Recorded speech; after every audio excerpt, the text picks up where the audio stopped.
mevalar yaqin bog'lar, ko'tarilgan so'rilar, tizib qo'yilgan qadahlar, terib qo'yilgan yostiqlar, to'shab qo'yilgan gilomlar, xursandchiligi mukammal bo'lgan joy, shodligi ulkan bo'lgan maskan, xushbo'y hidlari 500 yillik masofadan kelib turadigan joy, vasfi ulug', Allohning diydori ko'riladigan joy jannat.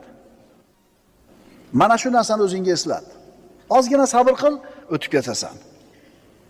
Bizga nima bo'ldiki, ana shu oxirat diyori haqida fikr qilmay qo'yamiz.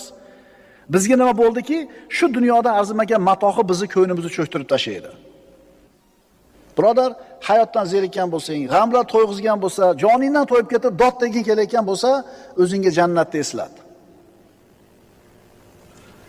Endi Alloh taoloning huzuridagi ne'matlar. Birodarlar, u ne'matlarning sanog'i yo'q, miqdorining chegarasi yo'q.